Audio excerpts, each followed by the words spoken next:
আগের আগের তুলনায় এখন যে জিনিসপত্রের দাম, এখন তো অনেক জিনিসপত্রের দাম, শীতের সময় তো যে সবজি উৎপাদন হয় তার তুলনায় তো অনেক জিনিসপত্রের দাম বাড়িয়েই যাচ্ছে। যেমন আলু কিনছি আজকে, আমি এক পাল্লা আলু কিনছি আছে 320 টাকা দিয়ে, যেখানে আমরা আগে আলু কিনেছি কিন্তু 290 টাকা অথবা 270 টাকা কেজি। এখন সেই তুলনায় কিন্তু অনেক বেশি। শীতের সময় কিন্তু উৎপাদন বেশি হয়, তবুও ওই সবজির দাম কমেনি, এখনও বেড়েই চলতেছে। এইভাবে তো ক্রেতারা তো অনেক ভোগান্তিতে পড়ে যাবে। তাও এইসব কারণ, এইসব বাজারে যে মূল্য এমনিতে কম থাকে তারপরেও এখন অনেক বৃদ্ধি পাচ্ছে। পেঁয়াজের দাম ধরেন আজকে জিজ্ঞাসা করছি, এর আগে কিনে নিয়ে গেছি আজকে 130 টাকা কেজি বিক্রি করতে হবে। এরকম উৎপাদনের তুলনায় কীরকম, মানে অনেক বেশি আর কি। না না, মধ্যবিত্ত ফ্যামিলিদের জন্য একটু কষ্টকর হয়ে যাচ্ছে, কারণ যে দাম বেশি হচ্ছে, এটা অনেক কষ্টকর হয়ে যাচ্ছে। এক সপ্তাহ ধরে একই দাম আছে, 80 টাকা 80 টাকা পেঁয়াজ। আর আলু হচ্ছে, আলু কত? এই যে মোটাটা তাও ইন্ডিয়ান, আর দেশিটা তো ধরাই যায় না, 150। সার্বিক পরিস্থিতি অত ভালো না, কারণ বাজারের দাম যেটা, আর কাস্টমারকে যখন আমরা ক্যাটারিং সেন্টার আছে ওখানে খাবারের দাম তো অনেক কম বলে, তো খাবারের দাম ওই আগের চিন্তাই করে, কিন্তু বাজারের দামের সাথে খাবারের কোনো সঙ্গতি নেই। যে কারণে এই যে আমাদের ওই পেঁয়াজ না দিয়ে এখন এই পেঁয়াজ ইউজ করতে হয়। না, নিয়ন্ত্রণ তো সেরকম হচ্ছে না আমার মনে হয়। আমার এটা উপর থেকে এটা ঠিক করতে হবে, যারা এটা এই যে এলসি করে ওখান থেকেই কন্ট্রোল করতে হবে। নাহলে তো এরা তো বলতেছে আজকের বাজার বেশি, আজকে শুক্রবার, আজকে দাম বেশি সব কিছু, বুঝতে পারছেন? আবার ছুটির দিনে দাম বাড়ায় দেয়, অন্য দিনে একটু কম। হ্যাঁ, এটা সত্যি যে দাম বৃদ্ধি পেয়েছে। এখন এখানে এটা কারণ বাজার ঢাকার অন্যতম বৃহত্তম মার্কেট। এখানে খুচরা পাইকারি সবই বিক্রি করে, কিন্তু এখানে যদি দাম বেশি থাকে তো এলাকা ভিত্তিক যে দোকানগুলো আছে সেখানে আরও দাম বেশি। তো মোটামুটি একটা হিমশিম খাওয়া লাগছে, তো অনেক বেশি। আলু তো এখন মনে করেন 70-80 টাকার কম পাওয়াই যাচ্ছে না। তো যারা খুচরা কিনে 1 কেজি বা 2 কেজি কেনে তাদের জন্য এটা খুব বড় কষ্টের। আর এখানে বেশিরভাগ পাইকারি বিক্রি করে, যেটা পাল্লা হিসাব বলা হয়, ওইখানে একটু কম। এলাকার খুচরা দোকানে অনেক বেশি।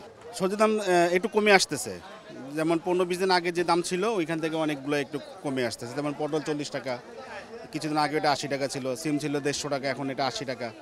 সবজির দাম কিছুটা কম, এটা সিজনাল, যেহেতু সবজির সিজন, এই কারণেই কম। পেঁয়াজ বর্তমানে আমরা দেশিটা বেচতেছি 130 টাকা কেজি, আর যে মিশরের যে বড়টা ওইটা বেচতেছি আপনার 80 টাকা কেজি।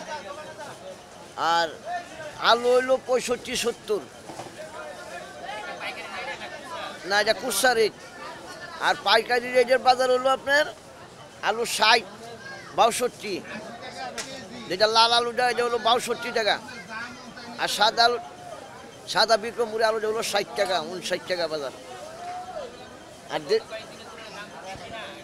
না, মোটামুটি এক সপ্তাহ আগে যেরকম আছে এরকমই আছে, মানে এক সপ্তাহ আগে বাজার কম আসছিল, 1 টাকাও কমে নাই বাজার। পাইকারি বাজার আরও বেশি। ইন্ডিয়ান পেঁয়াজের বাজার বর্তমানে 110 টাকা আজকা পাইকারি বাজার, খুচরা বাজার হলো 120 টাকা। খালি কমার মাঝে, বাংলাদেশও কমার মাঝে বর্তমানে খালি আদার দামটা কম আছে, বুঝছেন? হ্যাঁ, রসুনের দাম কম না, রসুনের দাম মোটামুটি বেশি। রসুন মনে হয় ইন্ডিয়ান আজকে 110 টাকা 210 টাকা আনছি পাইকারি, আমরা 20 টাকা বেশি খুচরা। কমের মধ্যে মানে এই যে বাঙ্গাটা কম, দাম কম আছে। বাঙ্গা আপনার 180 টাকা 190 টাকা, সব এইরকমই। সোয়াবিন তেলের আমাদের কমিশন কমাই দিচ্ছে, সর্বআগের তুলনায় কম। সোয়াবিন তেল আমরা লিটার আগে 5 টাকা লাভ দিত ডিলার, এখন আপনার 167 গায়ে লেখা, ডিলার 65 টাকা নিতেছে। সর্বআগের তুলনায় কমাই দিচ্ছে, এখন যা গায়ে দাম ওই দামে সোয়াবিন তেল বিক্রি হইতেছে। লিটার 167, 2 লিটার 334, 5 লিটার 818 টাকা। অ্যাভেলেবেল আসতেছে না, প্রত্যেকটা কোম্পানি মাল দিচ্ছে না, 2-3টা কোম্পানি বন্ধ। সংকট, দাম বাড়ায় সারবে, কোম্পানির আবাস দাম বাড়বে, তারপর সারবে। হ্যাঁ, সব একই হয়ে গেছে। ফ্রেশ, তীর, রূপচাঁদা, 5টা কোম্পানির সেম দাম, কিন্তু দোকানদারের কমিশন কমাই দিচ্ছে, সরবরাহ কমাই দিচ্ছে, দাম বাড়ায় আবার সারবে। এটা আসলে বাস্তবায়ন হচ্ছে না, এটা আসলে মেল মালিক, কোম্পানি, আমদানিকারক, তাদের কাছে সব কিছু। তারা ওইখান থেকে না কমাইলে খুচরা বাজার কমবে না। খোলা তেলের তো দাম আরও বাড়ছে, খোলা তেল আসলে আমরা বিক্রি করি না। চাল ঠিক আছে, চাউল ডাউল এগুলোর দাম তো বাড়তি অবস্থা, চাউলও এখন কমার কোনো আভাস নেই। মিনিকেট সেল 75 টাকা, নাজির সেল 80 টাকা, 85 টাকাও আছে, আটাই সেল 65, মোড়া সেল 60। মসুর ডালের সেম অবস্থা, ইন্ডিয়া মসুরি 110, দেশি মসুরি 130। পোলাও চালের সরবরাহ ভালো, দাম ঠিক আছে, 110, 20 প্যাকেট পোলাও চাল 150। খোলা সোয়াবিন আগে ছিল 165 টাকা 63 টাকা, এখন সেটা হয়েছে আপনার 185 টাকা কেজি। এটা হচ্ছে কেজি হিসাব, লিটার হিসাব করলে আপনার প্রায় 15 টাকা 20 টাকা কেজিতে নামবো। আর পাম অয়েল ছিল 135 টাকা কেজি, সেটা হয়েছে এখন 178 টাকা 180 টাকার মতো। এ হারে আর কি কেজি প্রতি কেজিতে প্রায় 30 টাকা বাড়ছে এরকম। এটা বাড়ছে আজকে মাসখানিকের মধ্যে এরকম হয়েছে আর কি। কে কমাইছে জানি না, তবে বোতলের রেট বাড়ে নাই, ওইগুলো আগের মতোই আছে, কিন্তু খোলা তেলের দাম অতিরিক্ত বাড়ছে। বোতলের যে গায়ে রেট বা কোম্পানি রেট ওগুলো বাড়ে না। এখন যারা বর্তমানে বাজারে ডিলার আছে তারা প্রতিদিন কার্টনে 10 টাকা 20 টাকা এইভাবে বাড়াইতেছে আর কি। মানে বাড়বে তারাও বাড়াইতেছে, কিন্তু কোম্পানি এখনো বাড়ায়নি।